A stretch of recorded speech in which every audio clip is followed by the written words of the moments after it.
Have you ever had a DM ask for a roll that completely derails the entire session? During a recent session where I'm a player, the DM called for an acrobatics roll from a monk who just wanted to add a little bit of sort of narrative flair to what he was doing. On his way to attack a goblin, he just wanted to do a backflip. He just wanted to add a little bit of pizzazz, just make it a little, sprinkle a little something in there. And then the DM said those dreaded words, make an acrobatics check. Of course, natural 1. We saw that coming, right? The DM rules that he slips, lands on his face, and loses his action that round. Now, I don't bring that up to critique the DM by any measure.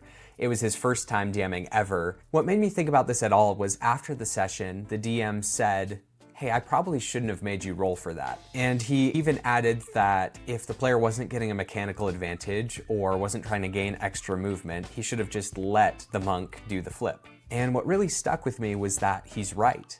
I think that there's a habit that's baked into the way that we run games. It's that we tend to call for a roll just because. We feel like good DMing necessitates that we call for rolls whenever players want to do something. It's almost like we feel like a skill check makes for good role playing. I don't think that it does, and I think that this habit is costing us so much at the game table. Hey everyone, welcome back to NatNone. My name is Napoleon. I'm here to help you stop rolling nat ones above the table. So before calling for a roll, there are 3 rules that I try to follow. The first rule is asking myself if there's an actual chance of failure. If it's a mundane task that the player does all the time, why on earth would I ever call for a roll? Secondly, I want to ask myself if there's an actual consequence to their failure. If I'm asking the player to make a roll and then I just give them the information regardless, what was the point of making them roll besides eating up extra time? And third, is this roll gatekeeping the story? If there are no actual consequences to failure, if there's no chance of failure,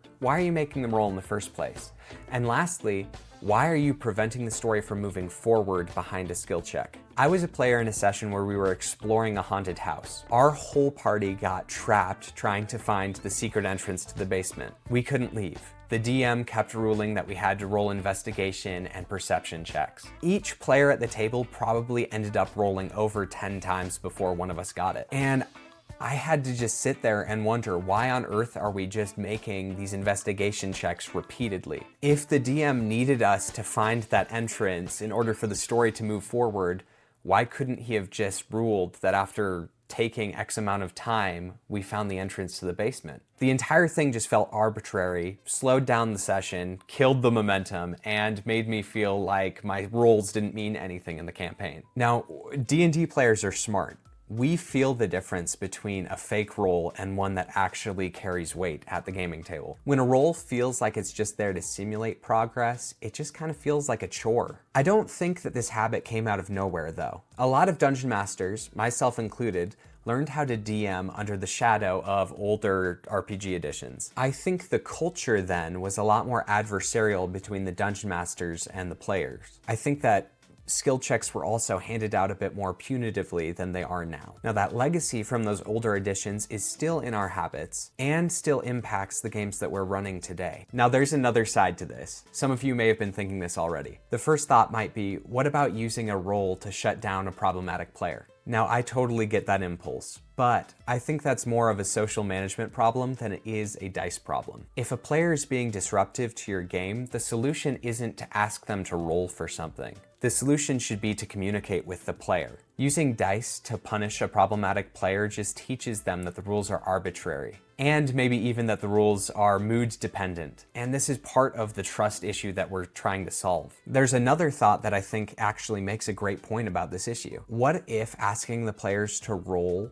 isn't about whether or not they succeed, but to what degree they succeed, how well they succeed? I actually think that answers a completely different question than what we're looking at here today. And I actually think that that's good design, where there's guaranteed success, but the degree of that success is contingent upon how well the player performs. There are even entire role-playing systems that use that as a dice mechanic. Now, what differentiates that from this issue is that's not using the dice to gatekeep. That's using the dice for texture and deeper storytelling. What I'm arguing against here today are roles where there's a hard no, where there needn't be one. So here's what this is going to look like at your gaming table. Before you ask your players to make a roll, ask yourself, what happens if the roll fails?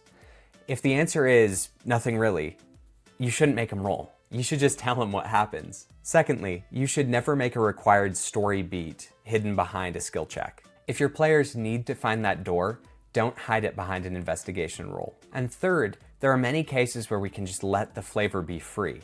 Let the monk perform that cool flip. Let them hit a dramatic one-liner. Let them do something cool. Let it be narrative, but don't tax their action economy for being creative. Now, I really want to emphasize that this isn't about softening your table or making it too easy. This is about making sure that whenever your players roll dice, it actually means something and helps build trust at the table. The actual weight of a roll is what makes it exciting. When you strip that away, you completely ruin what makes the game so fun. So, my advice is that next time you call for a roll, ask yourself these 3 questions first. Your players will thank me later. As always, this is NatNone, I'm Napoleon, and I'll see you at the next session.